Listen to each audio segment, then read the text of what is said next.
Good afternoon. It is the top of the hour, and my name is Tracy Justice here with Finding Your HR Advocacy Voice. And here we have with us is Chris Schrader, the Advocacy Pro. How are you doing today, Chris? I'm doing fine. Thank you very much, Tracy. Super, super cool. I'm really excited about what we're going to be talking about today.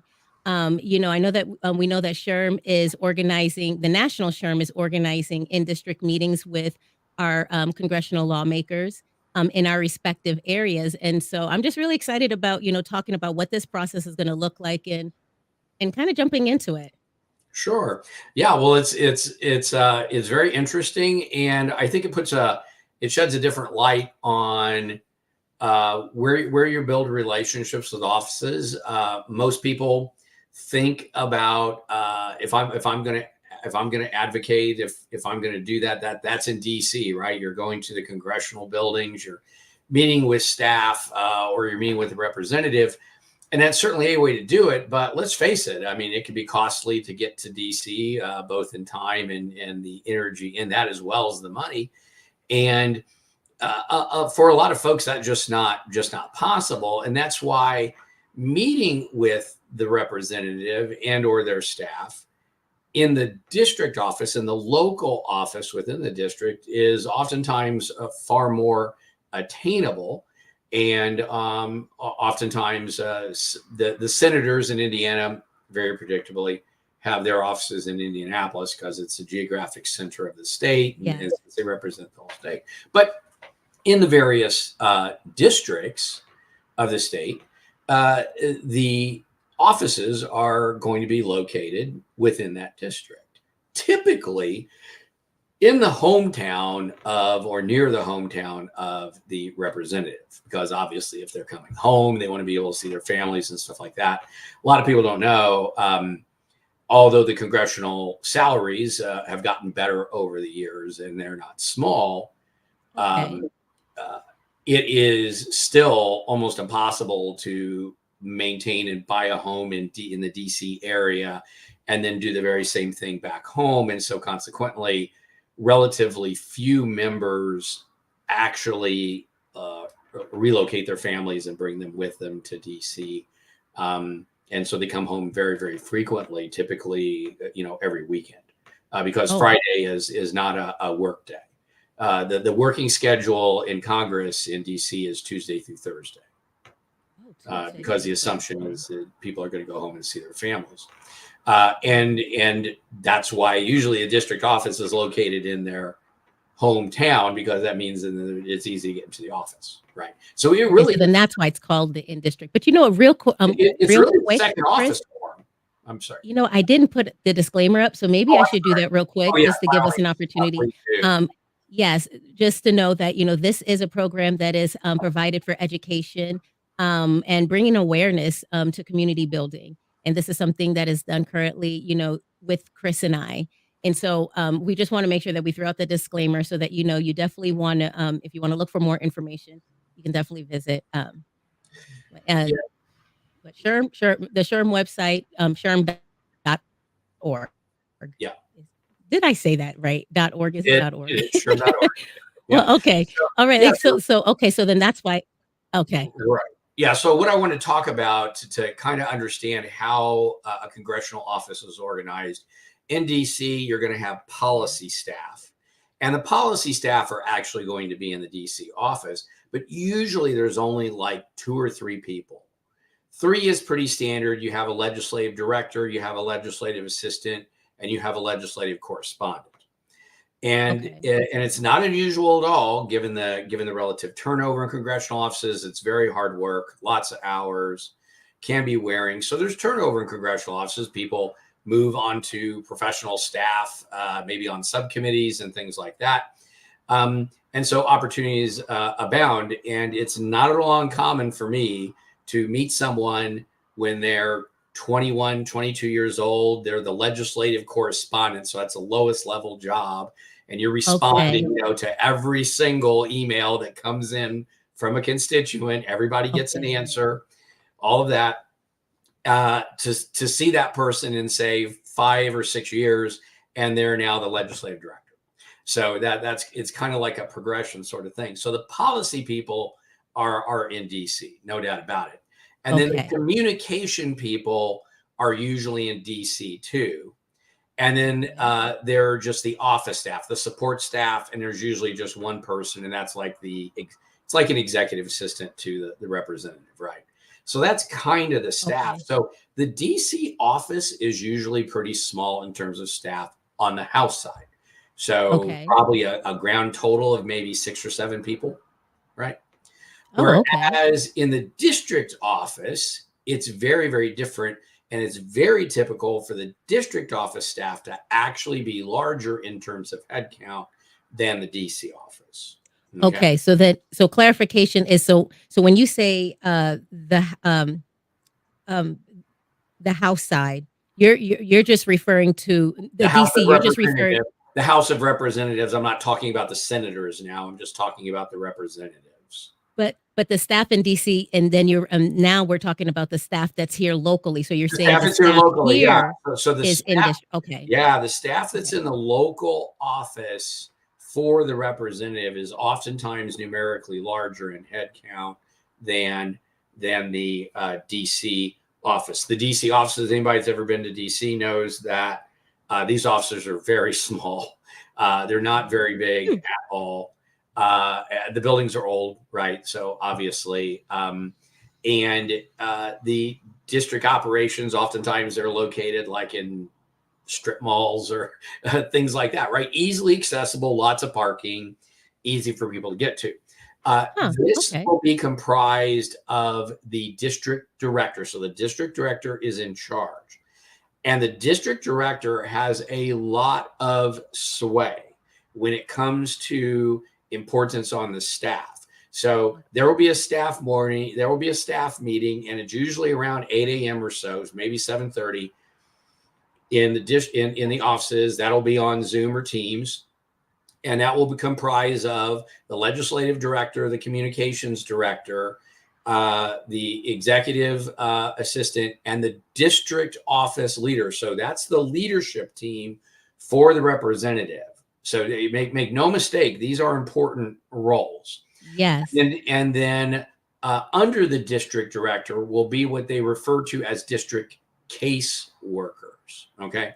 So let's just take a garden variety type of concern that comes to a congressperson's office, and it'll be an email or be a call and say, hey, listen, I didn't get my social security check, or my social security check is wrong, or something like that. Can you help? This is very normal. Really? Okay. They get those type of calls. Oh, yes, they do. Yes, they do. And they usually get it oftentimes. Well, what'll happen is they'll try to contact Social Security, and either they don't like the answer, or maybe it took Social Security forever to get back to them. And let's face it, if that is your only stream of income, and that's off even by, $10 or whatever, that can make a difference, right? So I don't. And that's true. Yes. I don't want to make light of it in the slightest. My whole point is, but they would call the district office. It can get urgent real fast. No, they call DC. Make no mistake, they call DC. They call DC. So then DC will then route it back to the district because the person is local. The person is local. And so this will then be turned over to a district case worker. So the case worker is one who's responsible for seeing that the issue is resolved. So oftentimes they will then call SSA and say, I'm calling from I'll use my Representative Houchins in District 9. A constituent has made inquiry about this. This is her social security number. Can you please tell me what's going on? Sort of thing. Now I'm no, but but that's really cool. I didn't realize that it could. I mean, I know it's not that. I shouldn't say it's a light thing, but however, I wouldn't think that they would get those type of calls. Not even. Wouldn't have crossed my mind. Basically, when you think about the way that the typical's wrong, the average constituent, the average person who is interfacing with the federal government in one way or another, and in the United States, you're either paying taxes or you're collecting. So you're either collecting benefits or you're paying taxes, or just the average person. Those are their two interactions with the government, right? Think about it, right? So it's Medicare and it's Social Security if you're retired, And if you're not retired and you're still paying a lot of taxes, then it's the IRS. Yes. So think about that. That is the average person's interaction with the federal government Okay, so then I is in guess, that fashion. And if you yeah. can't get, if you're not receiving satisfaction from those agencies, then, well, who's your advocate in town? It's your That's right. representative. That's right. You know what? That's right. You know, maybe the problem is that we don't probably think about, utilizing our advocates as often as we probably should, for different situations. Right. Now, I will say this. It's actually easier for an office to solve the issue around Social Security or Medicare or something like that than it is for the office of DC to find solutions for me, because I'm trying to get legislation done.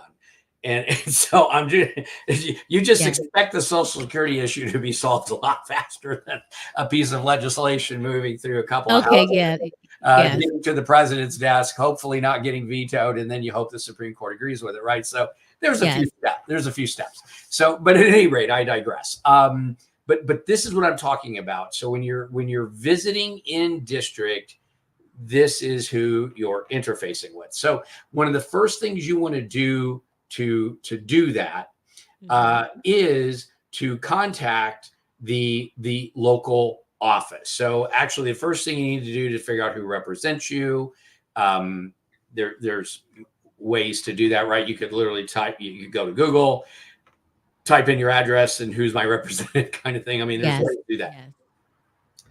On that site, right? So you'll be directed to the representative's page, and on that first page, usually at the bottom, it will say office locations. Okay. Yes. And then you'll see there will be one in DC, and there will be one or two that are in your state, in your district, right? So the two, is it because big district and maybe two locations? Possibly. Okay. Well, put it this way.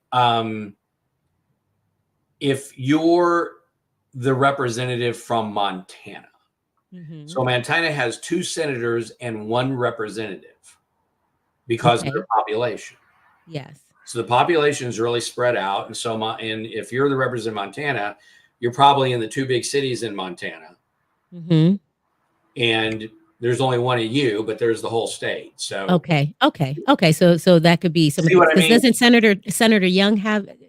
Senator Young, I think Senator Young just has one office. Okay. Senator Braun are both in Indy, which is super typical. Everybody does that. So if you're so Andre Carson will be in Indy. Jim Banks up in District 4, I think it is. Jim Baird is District 4, I think. Yes. Would he be in Indianapolis too? I guess. No. Well, it depends. He's got a pretty long district, right? So, as a matter of fact, I don't know where his district office is. I'm sure I could Google it. But my point is, I know, for instance, that Banks is from Columbia City, Indiana, which is a town located just about 20 minutes max north and west of Fort Wayne. So his office is in Columbia City, right? Oh, okay. Where he lives. So typically, as I said, the office is going to be wherever the representative has his home. So where the representative's spouse and kids are is pretty much where the district office is going to be too. Because let's face it, if you come into town and when they're in town, they meet with their district staff every single time. They come in, they'll meet with them. So obviously you don't want your office to be far away. You're only home for 3 days anyway. I mean, come on. So anyway, so I get quick question then. So now that just kind of made me think. So does the DC staff and the local staff, would they just know two different, would they know different things? Or would they know? They have different responsibilities. They all know each other. There's there's constant communication between all of them. They all know each other. They have different jobs. Okay, different jobs. So again, the lion's share of the head count in the district office are going to be the caseworkers. And these are the ones who are tracking down and getting answers for the constituents to the representative. Okay. Okay. All right. Okay. Anyway, so step one, figure out where the office location is. As I said, it's going to be at the bottom of the page, bottom of the landing page, right? Mm-hmm. And then there is an email template that you can send that SHRM has. As a matter of fact, Tracy, I know you were on the webcast for Yes. SHRM earlier this week. I missed it. I've been on a lot of them, but I missed this particular one. But that template is available. So anybody watching this, either live or on recording, that would like to get that template, you say, hey, I'd like to schedule a visit.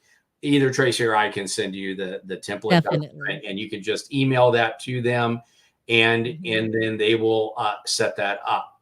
So a couple of things that you will want to know from the office, and that's who's going to be in attendance. Okay. Right.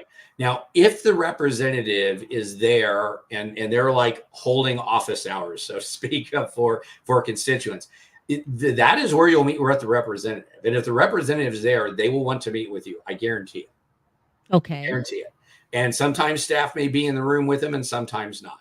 It just depends. So Senator Young, back when he was Representative Young, I met with him probably 5 times a year. I mean, when he came back to Bloomington, I generally knew, and I would meet with him on various subjects. And he and I developed a really good relationship over the years. And he never had staff in. He and I just talked. You know, it was just okay. Good. And once you build a relationship, that's kind of what it's like, right? You just talk. So when you say who's going to be in attendance, yes, you mean on our side or their side? Yeah. In the office, who's going to be there? Is it going to be the representative? Is it going to be the representative and the district director? Is it just going to be the district director? I mean, who's going to be there? You want to know that so you can be prepared. Now, the other thing that's important is that you're the one that should prepare the agenda. Okay. So once again, if you are unclear what you would like to talk about, that was also talked about in the webcast. And so again, contact Tracy or I, and we will be able to tell you the issues that SHRM is emphasizing now. Yes. Right. And that is what I typically did. Every time I went into an office, I always told them what I was going to talk about. Right. And the good thing is when you do this is super professional to do this. When you do this, you will be treated with a lot of respect, and you're more likely to be listened to, because a lot of folks show up there just to yell at the representative. I'm not kidding. Yeah. When I was here, I would go to the meetings with the representative, and I'd walk into the foyer of the office, and it would be full of people with signs and noisemakers, and clearly they noisemakers. Yeah, oh yeah, they got a bone they want to pick or whatnot. And that's her prerogative, right? No, I know. I'm just, I mean, noisemaker, but okay. Because I always felt like I was treated more seriously because I had things of substance to talk about, and it's not my nature to yell. And I certainly do not try to tick off a person whose support I'm trying to gain for something I want done. That's right. That's right. And so the more you come across as a professional, the more you keep it. We say this at SHRM all the time, right? Policy, not politics. That's right. Policy, and I think not politics. So when you keep it about policy, you'll see that respect reflected back to you, right? So it's like anybody else in life, right? You treat somebody else with respect, and you act as a professional, and you're gonna hear that, right? So I agree, and because it's really about building those relationships, right? Because we definitely don't want to just come with an ask at all the time. We want to come and just get to know what's going on, and then share with them what's going on in our industry, and just let them know that we're always available to provide some advice or some knowledge behind the HR space. Yeah. Exactly. Now, one of the issues that the SHRM does want us to carry does have to do with basically workplace immigration. Now, when SHRM talks about workplace integration, this is entirely in the realm of legal immigration, right? Because for us as employers, we can only hire documented workers under law. That's right. That's our requirement. And so, as we know, in the United States, we know how many people are going to retire. We know we know the number of deaths we have each year, and we know for a long period of time that deaths have been ahead of births, and we're all starting to feel the pinch now, right? We know that that it's difficult to procure workers, even against the backdrop of layoff and things like that. Everybody would tell you it's just not easy to find the people you need for your work. And so one of those potential solutions is obviously going to come from labor that's not here yet, right? Yes. But for us, right, that's H visas, that's L visas. This is, again, the legal structure that we need to operate in. And so we would like to see those processes streamlined. It'd be nice if they were less costly, easier to use, so that gives us an additional tool in our toolbox. I mean, because let's face it, our domestic workforce is always going to wildly outnumber any immigrant workforce we would bring in, right? I mean, it's not even close. But that's something that we would like sorted out, and just do everything we can to streamline those processes and make it easier for us to utilize that particular element of labor force. So that's one of the things we're taking. So then quick question even on that then. So what does the process look like right now? So what if there's any background stories, what could we say that, for example, I would say if anybody going to an office, well, let's face it, if you're trying to hire staff with high order technical capability, software engineers, software architects, people, software engineers, and people like that, let's face it, a lot of the graduates coming out of U.S. colleges and universities are foreign students. And they can be here under OPT, occupational practical training, right, is an example of a legal status in which they can work here, but that's only for, a couple of years. And then either they're going to go on an H visa, or get sponsored or go home. So just Indiana University as an example. So the Indiana University Luddy School of Informatics. This is at IU, and there's a separate AI and robotics segment of Luddy. 97% of the students enrolled in Luddy are Indian or Asian. Okay. So we want to make it easier to keep them here and retain more talent. Let's think about it from an HR perspective, right? That's a supply cohort. Yes. But they are going to have to require legal arrangements to remain here in order to work because they are not domestic citizens, right? So there are ways to do that. There's H visas and all these other things, but it's clunky, it's costly, it's awkward, high costs in turn. You need specialized legal around it typically, and all these things. That's what I meant about. There's just a lot of stuff around it, and my argument around these things: can you find domestic U.S. workforce that doesn't need anything special to qualify to work other than a passport or a social security card and driver's license on an I-9? Yes, but that's about 3 or 4 or 5% at most of the enrollment in the schools that are producing the people with these skills. Yes. So from an HR perspective, what I say is, look, we need the pool. We need to pick our supply. We know what we want them to know. We know the talent that we want. We know the education we want. We know all these other things. And let's face it, for most of us, if there's a business need and we're getting screamed at and our recruiters are being lit up because, where is my software engineer? Because, Yes. This project is behind. I can guarantee you the business doesn't give a rip where that person comes from or Yeah, just get them here now. Yeah. they Yeah. don't Yes. care. Yes. So, but it's not that easy, right? Mhm. If you're not a U.S. citizen, it's just not.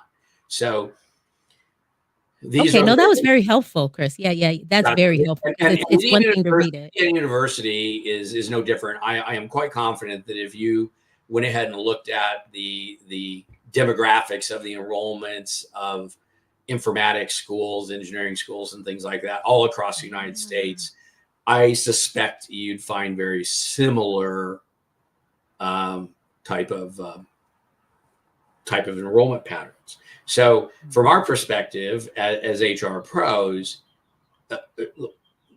would we love to have a massive domestic enrollment there that all we needed was a driver's license Would be awesome if that was the case, but it doesn't appear that is, right? Yeah. Well, no. So Yes. we have to deal in the realm of reality, right? Yes, So yes, yes. the supply of human capital is what it is, right? Yes. We don't get to pick. So Mhm. we get to pick who comes, but we don't get to pick the supply. So that's part of our issue here. But the key thing is you want to do some research coming into the meeting, right? Yes. So Yes. read things off the congressperson's page. You should sign up for their newsletters and stuff like that. Generally speaking, they have certain principles and they will talk about them, and what they do. And so just know ahead of time, if you're asking for something that that the representative is opposed to, they're going to listen to you. They're going to hear you out. But it's going to take a lot of persuasion to get them to come over. And you have to recognize that may be a very difficult thing to achieve. Now, I can say in all my years of working with, Senator Young now, I found him very, very principled consistently, and he had points of view. And once he got a point of view in his head about something, it was very hard to get him off of that. Now, I can say in his defense, I am the same. That said, he was eminently persuadable. And I found that over the years, he would be open. He would give a fair hearing. He could be persuaded. On the margins, he could be moved. On the margins. Okay. Now, it took work. It took time. Right. But you gotta take the wins where you can, because again, to get legislation done, you need X many votes. It's math. It's just math. So I think it's good to remember. Well, I was going to say it's good to remember too, like when we're having these meetings too, it's really not about us getting emotional about our, passion. Yeah, it's really about just building that relationship and just making sure that, we're talking about those talking points and making sure that we're keeping those lines of communications open for that cause. It's perfectly fine to be passionate about your personal experience. Passionate about your personal experience, right? And I used to do that all the time. I'd say, I'll tell you an exact experience I had. Here's what we're going through at our office. Here's why it happened. Okay. Here's a precise example of what I'm talking about. It's okay to be passionate about that, right? Because that's direct personal experience. And so it's good to bring relevant experience to the meeting if you can, because those are powerful stories. You got to remember that one of the things that happens that is a circumstance of passing law, and you're doing it for DC, you're pretty distant from how it falls. Meaning you know what you thought the law would do. You were pretty confident in your mind what it should achieve.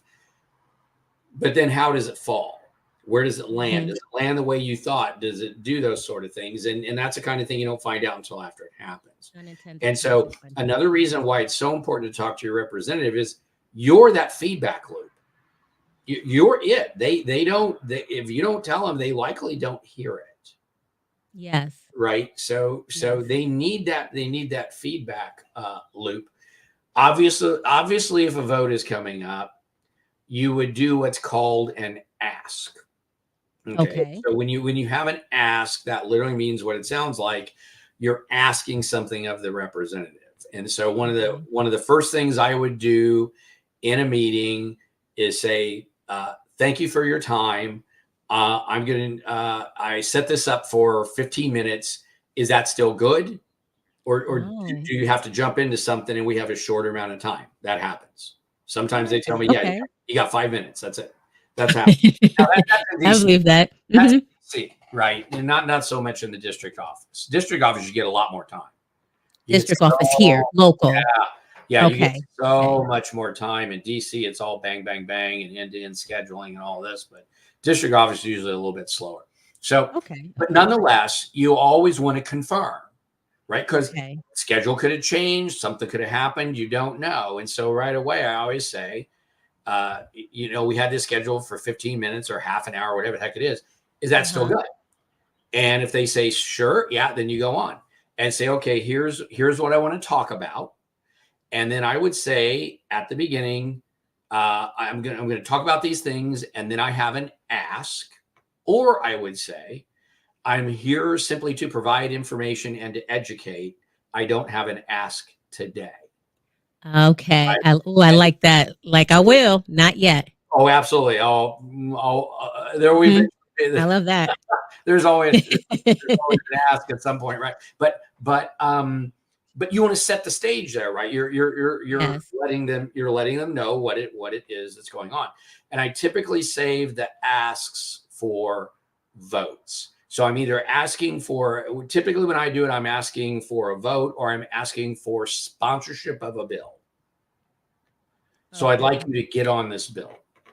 Right. So when do you choose which one you want to move forward? It depends on where it is and what stage it's in. Obviously, if I'm trying to get sponsorship on a bill, I'm trying to get the bill to get enough action behind it to get it heard. Oh, okay. But then it matters. And then it matters whether or not where the legislation gets routed, because if the representative you're talking to is on that committee, well, then you can go ahead and ask for the vote because it's in their committee and they get to vote. If your representative isn't on the committee, so the legislation you're talking about is actually in committee, but they're not on it, then I would typically say, I'm here to educate.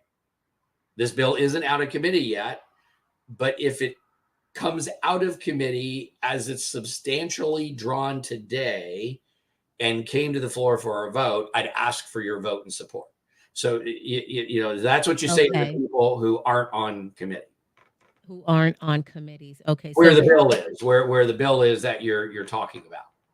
Okay. So then if there's a topic that, that's important to our group and our senator is not, or our House representative is not a part of that, could we ask them to maybe sponsor? Like, how could we get them involved? Yeah. You can absolutely ask them to co-sponsor the bill. Now, and I do that all the time. So that can kind of happen in two stages, but the primary point of co-sponsorship is to demonstrate support. So if you have a bill that's got like 3 co-sponsors, that's good, right? No, 3. Oh, because what's the good number? What's the good number? Well, let me put it in perspective. We're talking about the House now, right? Okay, because there's a lot. So in excess of 500. So. Yes. Yeah, I think it's 585, right? 585. So, yes, 3 won't cut the mustard. 3 won't cut them. Okay, yeah, that. No, so normally what I will typically do is when a piece of legislation comes out and SHRM says, hey, this is important, we really want it, here's why we want it, etc., then and it's just getting introduced, right? So it's bipartisan. We've got 1 Democrat and 1 Republican on the bill, which is not atypical for our stuff. We usually make it bipartisan. Well, now we got to drum up support.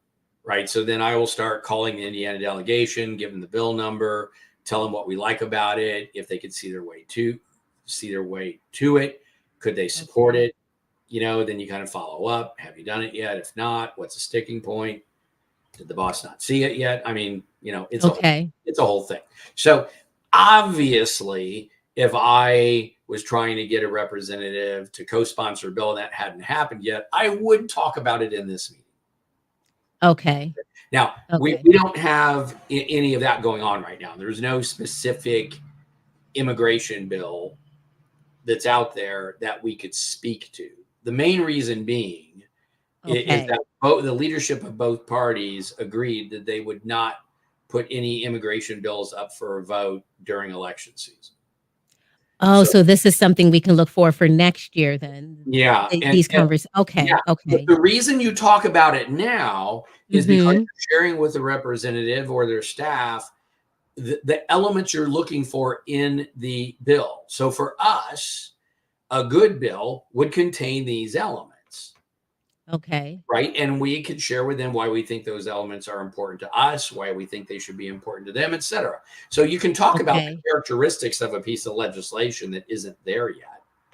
Okay. Okay. So we're kind of leading. We're kind of hoping to kind of yes. Okay. Precisely. Okay. Which isn't to say there haven't been immigration bills in the past. There have. They rattle all the time. But there are plenty of times where I've gone in and said, this is what we need. There are a couple of bills around. This one doesn't have what we need. Here's the stuff that's wrong with it, et cetera. So it's perfectly reasonable to have conversations around those sorts of things. Okay. But in this particular case, there aren't any specific bills this go around. Okay. Because there was the workplace immigration. What the next one? What was the other one? Well, the next one I didn't really want to talk about too much because okay. Well, no, check that. We can talk about that. So workforce development. Okay. Yeah. So this was the I'm trying to remember the name of the bill. Darn it. WIOA. No. Okay. So WIOA. No. So WIOA got subsumed in this bill. So WIOA stands for Workforce Innovation and Opportunity. Yeah. So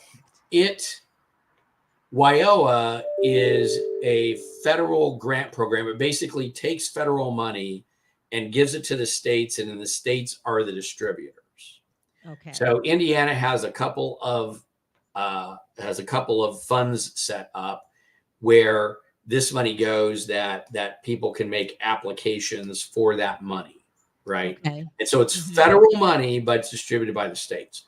So that was the WIOA reauthorization. Now what they did in the bill, and I think it's called.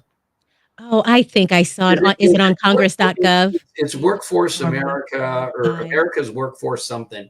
It's.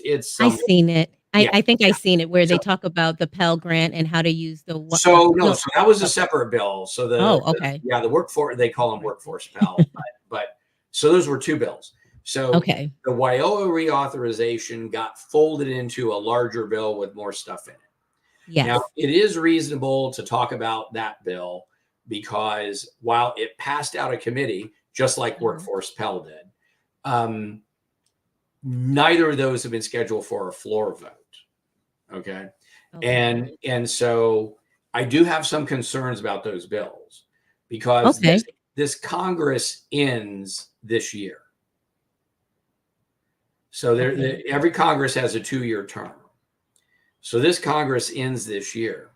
If these bills don't come up for a vote by June. Oh, really?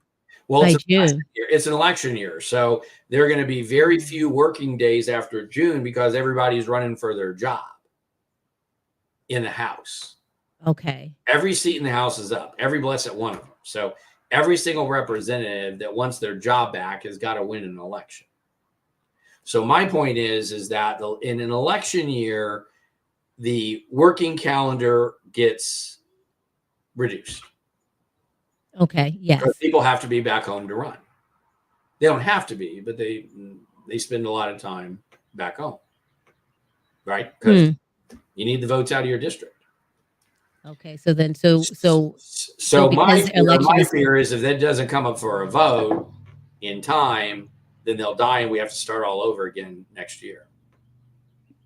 Wow. So is this the one that SHRM sent in comments about saying that these dollars would help develop workforces for organization, and then Yeah. yeah, so this is that one. Okay. Yeah. So it Okay. passed out of committee, as did the Pell Grant one, Workforce Mhm. Pell Grant one, but they still have to pass the floor in the House, which means the speaker is the one that controls what comes up for a vote.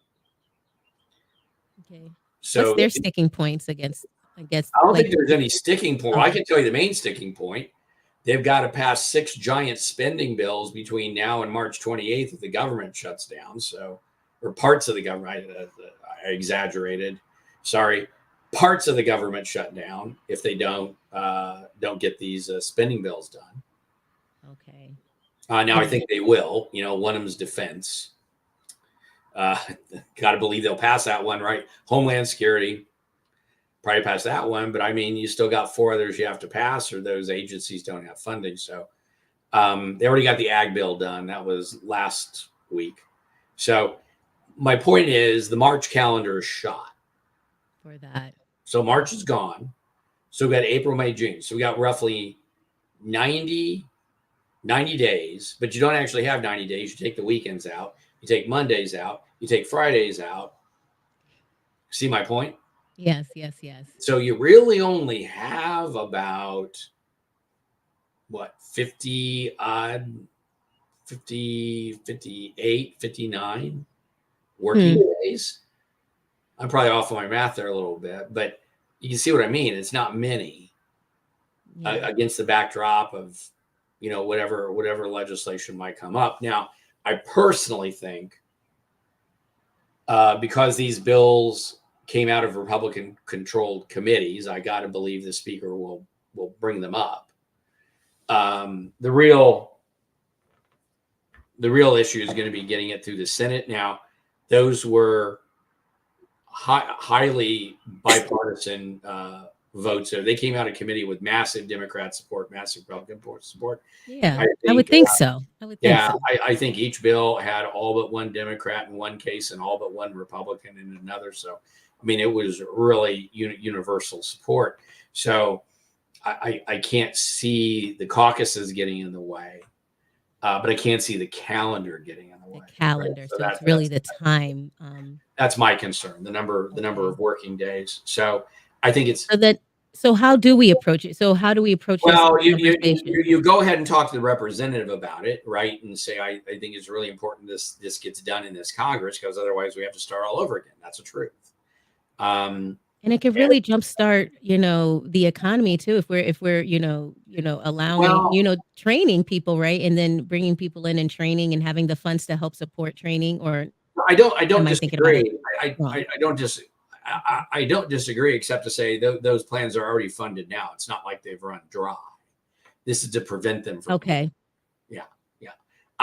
Just opening it up more is what I do agree they're important. I'm also kind of parochial about this. I think Indiana does a pretty darn good job of managing the federal money. I think the Hoosier State is well known for being a faithful steward of federal dollars. Maybe not so much our own dollars, but certainly the federal dollars. I think we dot the I's and cross the T's. So, but it is important that happen, right? It's not trivial money to Indiana, that's for sure. But be it as it may, that's what you do. And so what you really want to do, if you can, is connect a personal story to the issue that ties directly to your business or your community group or whatever it is, right? So however you want to do that, you want a personal story, not because the personal story in and of itself is so persuasive, it's illustrative. Remember what I said about the representatives being far from the outcome? Yes, they're so far from what's going on. So yes, being illustrative to allow them to be a part of that. Yeah, one of the things I used to say, I don't say it anymore, but one of the things I used to say, and this was before SHRM was as well known, when I first started doing this, and I'd go into offices and I'd say I was, IndySHRM or whatever, and they would say, "Who's that?" So that doesn't happen anymore. They all know who we are. But 20 years ago they weren't, and so it was kind of hard to break through that, right? To get over the top of that. And one of the things I used to say was, you want to listen to us because every time a workplace law is passed, it's the HR people who are on the broken end of that bottle. And we're the ones that have to implement it. Yes. And so you should listen to us tell you how that part works. Yes. I love that. Because after you passed the law, you were done. We were just getting started. So, yeah. Yes. So anyway, after you've done all that, right, then you certainly want to obviously be on time. That goes out saying. Yes. Do be flexible. If you were supposed to be with the representative and you go into a room and there's only a staff person there and you say, hey, wait a minute, I thought I was supposed to meet with my representative, where in the heck is Representative Baird? And they may say, I'm sorry, he's in a meeting that ran long. We want to be respectful of your time. I am so-and-so staff person taking a meeting. Fine. Yes. Well, thank you so much. Well, it's just pretty much. That's great. Yeah. Thanks for letting me know. Maybe next time. And you just. Oh, so then we don't engage. So we don't talk to the staff. No, you do. Okay. Maybe next time, meaning maybe meet with the representative next time. Okay. I was hoping with a representative. That's fine. Maybe next time we'll get together. That's all. Yes. Right. So just my point is, don't get upset. It wasn't personal. None of that stuff happened. It was just they got pinched. Right. Yes. And you want to treat the staff person just as you would have the representative. Yes. And I really want to emphasize this. Yeah. Say it again, Chris. Not ever diss the staff. Okay. The truth of the matter is I've been doing this for a long time. I actually prefer to work with staff rather than the representatives or the senators. Nothing wrong with them. I meet with them. I talk to them at least once a year. I meet with the Indiana delegation in entirety. But the fact of the matter is I typically prefer staff because staff control what gets on the boss's desk. Yes. Say that again one more time, Chris. The staff controls what gets on the boss's desk. So what the boss sees is what the staff shows him or her. Okay. So I have always worked hard to cultivate good relationships with staff, treat them with respect, and I can't emphasize that enough. Keep politics out of it by all that is holy, even if your representative is a partisan type person, right? So we certainly have some feisty representatives in Indiana, and they kind of wear that thing on their sleeve. But that doesn't mean you should reflect that back. I know. Because I feel like I have one, and I he's a cool person, but he's very vocal on a lot of things. It's like, and well, largely because surprise, I mean, Indiana's delegation in Congress pretty much reflects Indiana. Yeah. I mean, you just look at it, and so the reason I say this is that if you want to be taken seriously over time, you need to make sure that you never put on a jersey.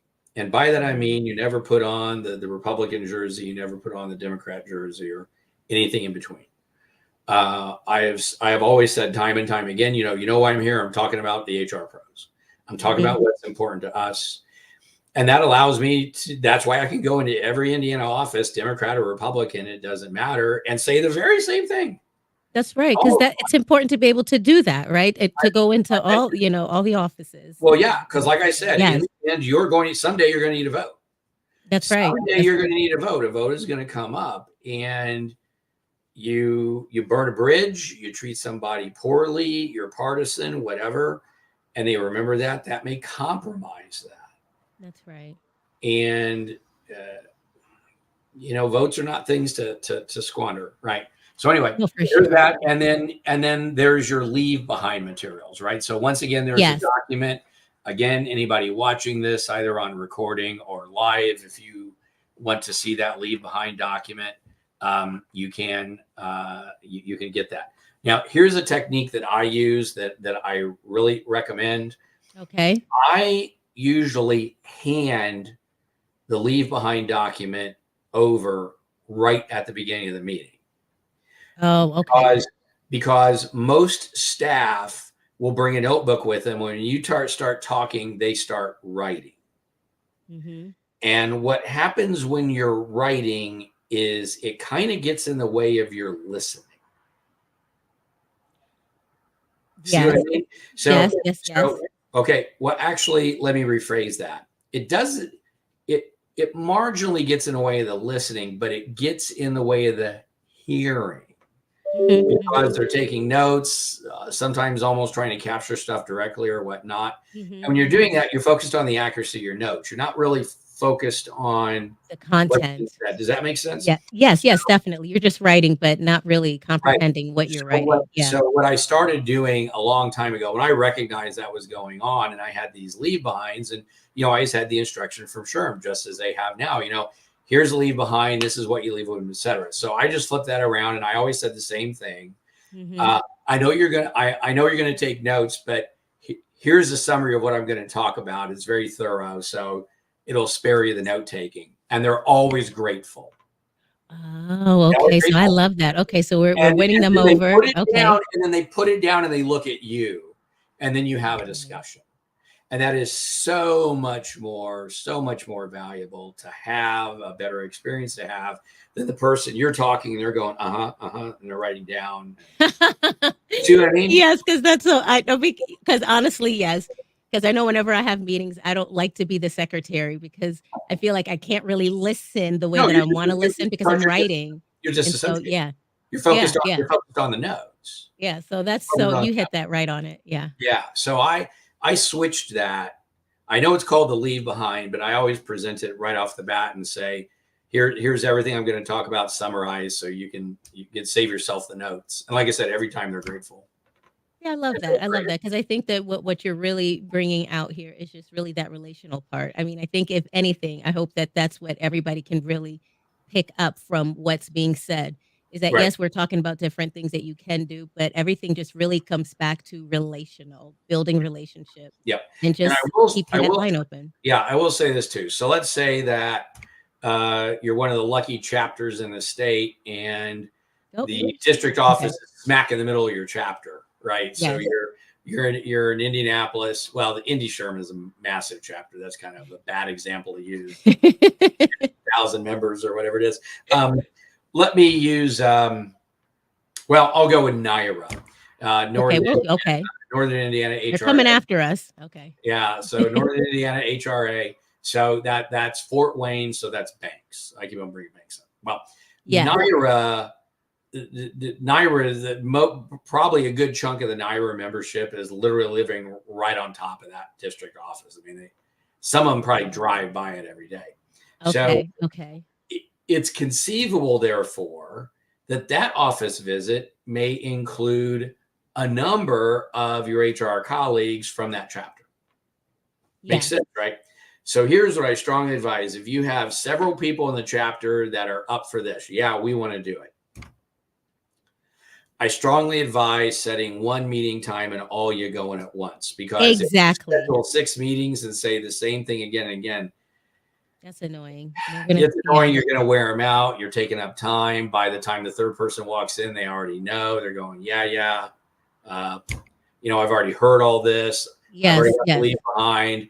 I already know you're going to tell me this and this and this. See what I mean? I don't advise. I don't advise just boom, not just one. And I don't think that people are going to do that because I think sometimes with politics, it depends on or who maybe takes it. Yeah. So my recommendation here would be most chapters have a government affairs chair. Not all of them, but a lot of them do.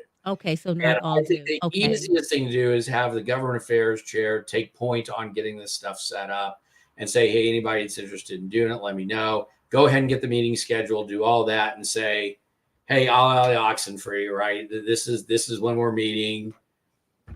Come if you can, and then if it's 4 of you, fine. If it's 6 of you, fine, or whatever. But If that's the case, make darn sure the staff know how many people are coming. How many people? Because that is something that, we're thinking of doing, working with our IndySHRM committee Yeah. and making sure, like, finding out who all our different representatives are, and then maybe saying, we can just kind of meet with all of Well, them. in We can do that as well. in if you live in Marion County proper, so if you just live in Marion, you have Andre Carson no matter what.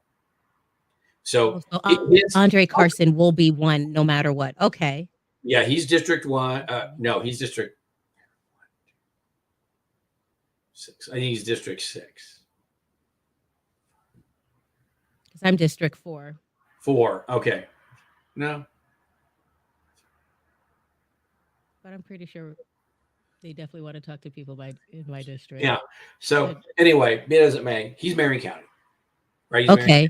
Yeah. So then what about you, Chris? Because because I did hear you, or I don't know if this was a conversation we had before we got on or in the beginning, but you said that you have a long drive. Did you already set up your meeting? Yeah. So Erin Houchins is not from Bloomington. So she is in District 9. So I'm in the 9th, but her district goes all the way, includes all of Monroe County. So her district north of her. So you go into Morgan County if you're headed north out of Monroe.